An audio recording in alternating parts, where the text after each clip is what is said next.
you they love them. They tell you they'll protect them, and then they sell out. Not evidence, sure. We mustn't, under any circumstances, lie, distort, and confuse. Attacks need to be about issues, not about personalities. I'm an old campaigner and I love a good fight, but I think we need to work extra hard to be the side of decency and honest facts. That doesn't mean you can't fight hard. It does mean that resorting to nasty name-calling is counterproductive. It doesn't mean that you can't make fun of them. It does mean that you don't lie and distort and try to confuse people. There is a reason that negative campaigning has been so popular of late, and in the past. The middle-of-the-road, undecided people who haven't thought about it yet, but who might think about what's right and want to do what's right, are turned off. They can't stand it anymore after enough of the postcards and enough of the phone calls and enough of the nasty insults. And they declare a box on both your houses and they don't vote. That leaves the extreme voting, and they are easier to sway with just plain money. We believe that the thoughtful people who aren't actively involved are on our side. If we're going to be the good guys, we need to run good campaigns for them. The second important rule is practical instead of philosophical. Find a friend.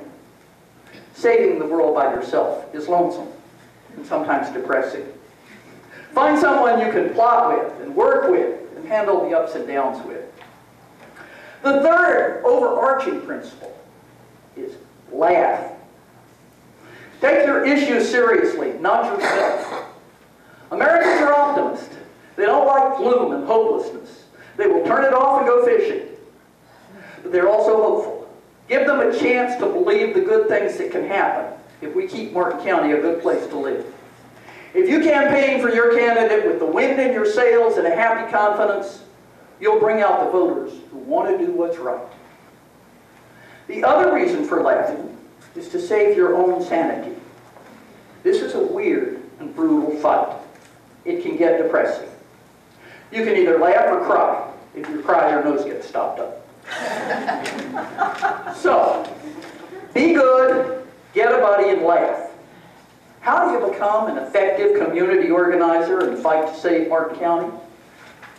1, go to meetings. The bad guys work very hard to make it seem useless. They put things on the consent agenda. They limit the time you can talk. They're arrogant and demeaning. It's hard to stand up to that. If you can, go and talk for 3 minutes. If you need facts and figures and ideas, get help from the network. If talking horrifies you, go to the meeting and look encouraging when our side talks. Find friends who'll go to the meeting with you. 2, keep track of the bad stuff. If you can't go to the meetings, watch it on TV. When somebody does something absolutely ludicrous, write it down and note the time. We can come back and get the TV clip. Keep track of bad behavior and bad votes. Build a network so someone is always watching. Don't leave the job to the folks who are at the meeting talking. They've got their hands full.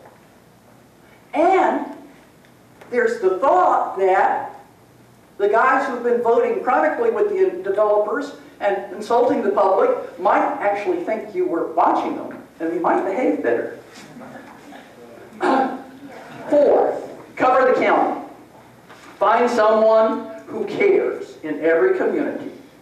This is especially important in the gated communities. Find someone who walks the dog regularly and smiles at everyone. Get them t-shirts for our candidates. Have coffees, teas, beer parties, wine tasting. Later in the campaign, the candidates will start running out of time. Now is the time to introduce them to your friends. Invite Sarah and Ed to speak to your group about what's going on in the county. They're great ambassadors. 5, change the money-raising ethic. On their side, it looks like a who's who of speculators and their consultants. Each company gives the maximum donation, and the owner gives the maximum donation, and the owner's wife does, and probably the dog. On top of that, there will be PACs with friendly names and unknown sponsors who don't want it known that they're involved. Would you want to brag out loud that a horse killer who wanted a rock mining permit was your biggest supporter? We need to get lots of checks in the $100, $25, and $5 range. Most of those people don't think of themselves as giving to campaigns. They think they've done their duty if they get out and vote. They think they've done their duty if they get out and vote for the right person. They need to understand that everybody needs to do more on the local level and that it can make all the difference in the world. We need to teach our supporters that just voting isn't enough. If you haven't got a penny, a half a penny will do. But give something and talk to your friends and relations and neighbors about giving something. Get information.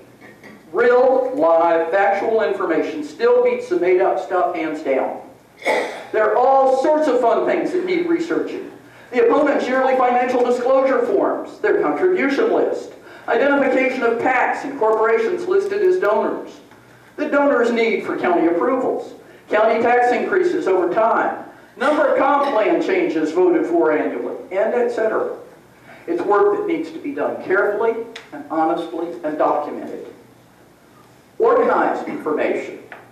Florida Abstracts has a wealth of information about Martin County. The developers like to paint Martin County as a place where rich people, who are the only ones who want to save the environment, and poor people who need jobs but can't get them because of the environmentalists. They like to say our tax base is weak and our economy is terrible because of environmentalists. That is all hogwash. That is all factually untrue. We need people who are interested in researching valid information sources and organizing the findings to tell the real story. Write letters to the editor. If you want help writing them, it's available, but the letter has to be your own. The newspaper will call you to see if you are who you say you are, and if you claim the letter.